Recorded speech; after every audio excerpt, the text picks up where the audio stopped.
What's up, guys? Just kind of want to give you an updated video since the last video, of course. I'll go through some of the updates that I've done rear suspension wise. We installed the cradle lockout bushings and also the differential bolts, and then along with our Viking shocks and BMR springs that we've had previously. I also got the transmission back in the car from Going Performance. Kendall did an amazing job on the transmission.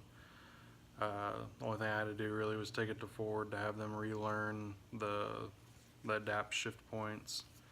And then after that, it's just been spot on. Rob has been spot on with the tune each and every time. I think he's revised it like 3 or 4 times since we put the new transmission in. He's just very adamant and very picky. I've only taken it to 2 events. One was a car show, one was an actual added drag strip.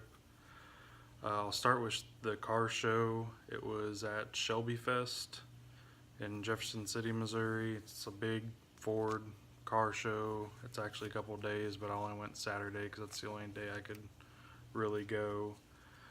VMP Performance was there with their mobile dyno, which allowed us to see what kind of power we were making, even turning the car down from 20 psi to 16 psi.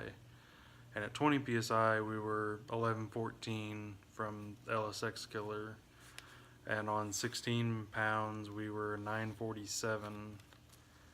Still over the 900 mark. I'm leaving it. 16 pound, everybody says 16 pounds or 900 wheel is, you know, the point that these stock second gen Coyotes can handle. 950, that's fine with me. It'll live.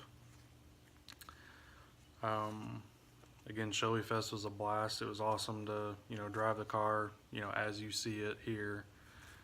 Drive it 2 hours to the show, 2 hours back home. It was definitely one that the crowd loved out there. I'll go to the second event, which technically was the first event. We went to Ozark Raceway Park for the 417 track days. Had, again, an absolute blast there. Parked next to a local guy that was down there testing for the following weekend for a race. Towed the car down there. Didn't want to deal with, burning up the transmission driving down there, so we trailered it. Trailered it down there, did the routine, dropped the tire pressures down. For once, went to a track and didn't forget to put it out of select shift so that it would actually shift out of first. First pass out, it was the best 60 foot. First pass out, we did a 141 60 foot, which again is the best the car has ever done 60 foot wise. Unfortunately, when the car got into boost, it wanted to spin the tires, so I, aborted the pass. Sucks, but it was unfortunate after that the track kind of faded away, being that it was a track day event, so you got all your front wheel drive cars dragging water out of the water box. Then the heat during the day, just prep went downhill quick. It kind of sucked. So I'm kind of bummed that I didn't get a clean pass on the trans brake. I will mention that 141 was on the trans brake, not in boost. Second pass out, I tried making a boost pass and it just didn't hold. We were launching at 3,600 RPM. We dropped it down to 34, 32, 3,000, and it still wouldn't hold. So finally we just ended up doing a foot brake pass, and the foot brake pass was our best pass of the day at 991. It was also a 177 60 foot, so that kind of tells you, essentially where the car's potential is. You know, almost 3-4 tenths difference just in the 60 foot. Potentially it could run mid nines. Very happy and pleased that it ran a 9-second pass out, you know, first go round. Fastest I've been in the car before that was a 12:01. And that was, you know, NA Cobra Jet, long tubes, cheap setup. So skipping over, you know, 11 and 10 seconds, I was very happy with it. Again, would have been more happy to get a good clean pass while I'm tossing these slips around here. I'll try and get this, hopefully it'll focus, but this is our, I don't think it's gonna focus, I'll just keep it up here till it does maybe. That's our 991 pass. It was 991 at 105.5.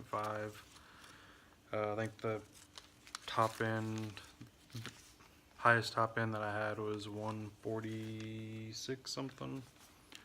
So the car's got speed, especially on the top end. And I'll, you know, again in the left lane, our 141 60 foot. And then, like I said, I had to abort the pass with the tires spinning.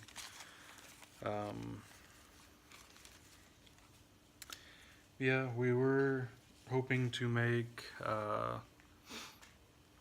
Streetcar Takeover Oklahoma City this weekend. Got to crunching numbers, and for us, it's going to be like $1,000 just to get down there.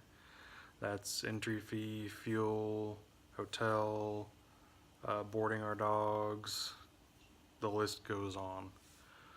So we decided we're gonna stick with our original plan, wait till the cage gets in, you know, do all of our safety checks then, that way I can throw the interior back in since I don't have to take the interior back out to put the cage in. So hopefully we will be there at Streetcar Takeover St. Louis. I know Chicago's the weekend after Oklahoma City and the weekend before St. Louis, but I just feel like St. Louis, it's what I had already planned, so that's what I'm going to stick to. Other than that, that's all I've got, guys. I'm trying to do this before my camera runs out since I'm doing the front face. Also want to give a shout out to Clem's Helmets. If you guys need any kind of racing helmets, this is the guy to talk to. He can get you a Bell helmet really cheap. You can also talk to him about designing a helmet, any kind of design that you want, can think up of, he can do it. He does a lot of sprint car stuff, so he's trying to get more into the drag racing side. So again, Clem's Helmets, give him a shout.